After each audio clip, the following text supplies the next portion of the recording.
नहीं। बोले श्री गणेश भगवान की जय। बोलो श्री कृष्ण कन्हैया लाल की जय।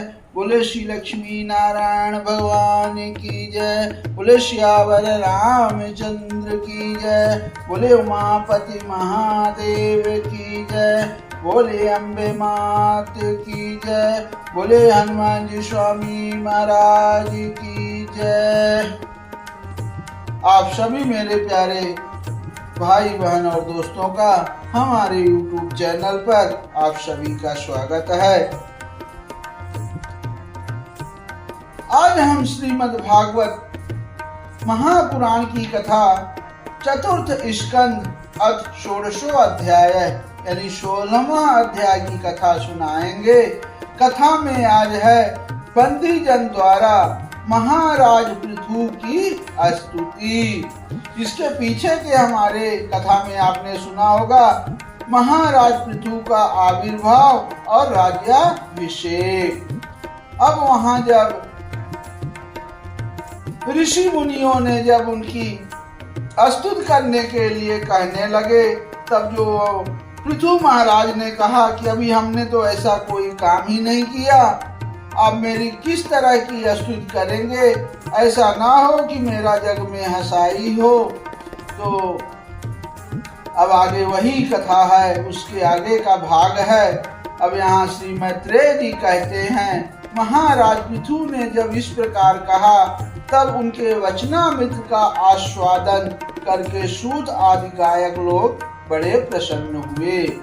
फिर वे मुनियों की प्रेरणा से उनकी इस तरह स्तुति करने लगे, आप साक्षात देव प्रवर श्री नारायण ही हैं, जो अपनी माया से अवतीर्ण हुए हैं। हम आपकी महिमा का वर्णन करने में समर्थ नहीं हैं। आपने जन्म तो राजा वेद के मृतक शरीर से लिया है, किंतु आपके पौरुषों का वर्णन करने में साक्षात ब्रह्मादि की बुद्धि भी चकरा जाती है। कितनी सुंदर बात अभी वहां ऋषि मुनियों ने कहा। अब आगे कथा है, तथापि आपके कथामृत के आस्वादन में आदर बुद्धि रखकर मुनियों के उपदेश के अनुसार उन्हीं की प्रेरणा से हम आपके परम प्रशंसनीय कर्मों का कुछ विस्तार करना चाहते हैं। आप साक्षात श्री हरि के कलावतार हैं और आपकी कीर्ति बड़ी उदार है। हे धर्मधारियों में श्रेष्ठ महाराज पृथु, लोक को धर्म में प्रवृत्त करके धर्म मर्यादा की रक्षा करेंगे तथा उसके विरोधियों का दंड देंगे।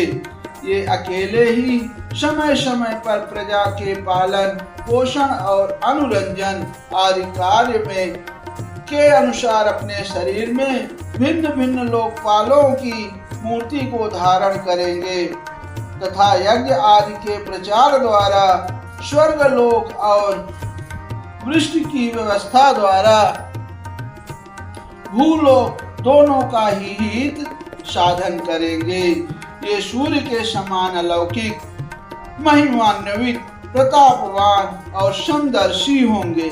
जिस प्रकार सूर्य देवता 8 महीने तपते रहकर जल खींचते हैं और वर्षा ऋतु में उसे उड़ेल देते हैं, उसी प्रकार ये कर आदि के द्वारा कभी धन संचय करेंगे और कभी उसका प्रजा के हित के लिए व्यय कर डालेंगे।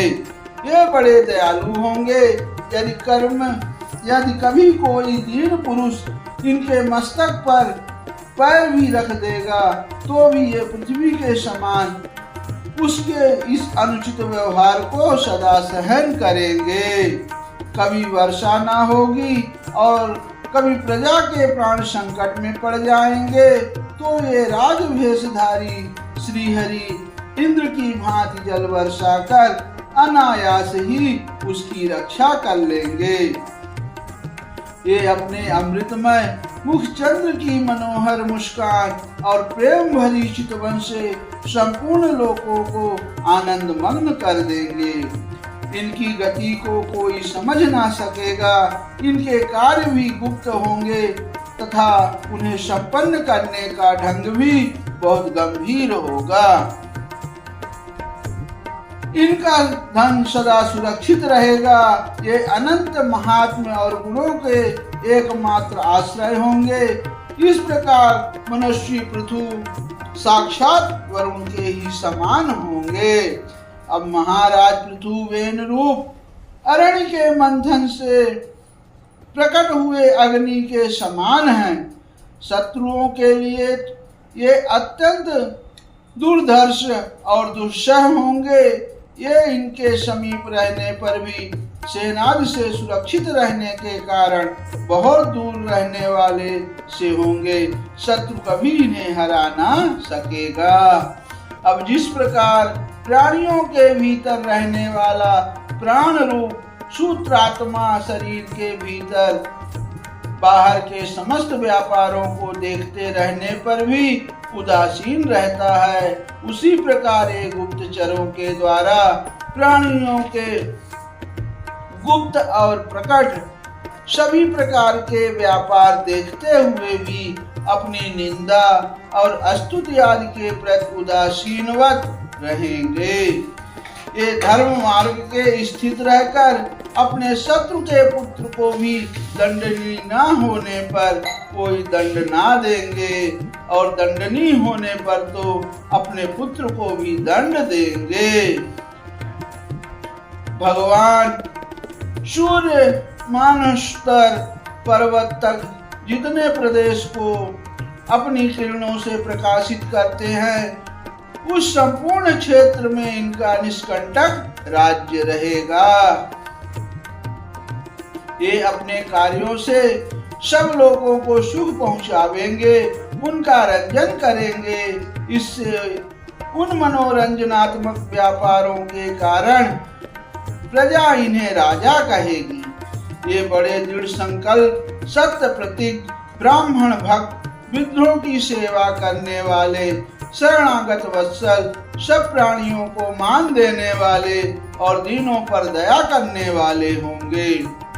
ये पर स्त्री में माता के समान भक्ति रखेंगे, पत्नी को अपने आधे अंग के समान मानेंगे, प्रजा पर पिता के समान प्रेम रखेंगे और ब्रह्मवादियों के सेवक होंगे। दूसरे प्राणी इन्हें उतना ही चाहेंगे जितना अपने शरीर को कोई चाहता है। ये सुहृदय के आनंद को बढ़ाएंगे। ये सर्वदा वैराग्यवान पुरुषों से विशेष प्रेम करेंगे और दुष्टों को दंडपाणी यमराज के समान सदा दंड देने के लिए उद्यत रहेंगे। तीनों गुणों के अधिष्ठाता और निर्विकार साक्षात श्री नारायण ने ही इनके रूप में अपने अंश से अवतार लिया है। जिनमें पंडित लोग अविद्यावश प्रतीत होने वाले इस नाना तत्व को मिथ्या ही समझते हैं, ये अद्वितीय वीर और एक क्षत्र सम्राट होकर अकेले ही उदयाचल पर्यंत समस्त भूमंडल की रक्षा करेंगे तथा अपने जयशील रथ पर चढ़कर धनुष हाथ में लिए सूर्य के समान सर्वत्र प्रदक्षिणा करेंगे। उस समय जहाँ तहाँ सभी लोकपाल और पृथ्वीपाल इन्हें भेंट समर्पण करेंगे। उनकी स्त्रियां उनका गुणगान करेंगी और इन आदिराज को साक्षात श्री हरि ही समझेंगी। अब ये प्रजापालक राजाधिराज होकर प्रजा के जीवन निर्वाह के लिए गो रूप धारणी पृथ्वी का दोहन करेंगे और इंद्र के समान अपने धनुष के कानों से बातों की बात में पर्वतों को तोड़ फोड़ कर पृथ्वी को समतल कर देंगे।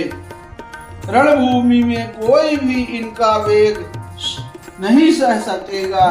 जिस समय ये जंगल में पूंछ उठाकर विचरते हुए सिंह के समान अपने आजुगव यानी धनुष का टंकार करते हुए भूमंडल में विचरेंगे, उस समय सभी दुष्ट जन इधर उधर छिप जाएंगे।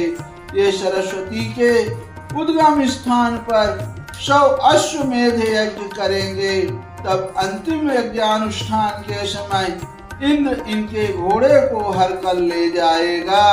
अपने महल के बगीचे में इनकी एक बार भगवान सनत कुमार से भेंट होगी।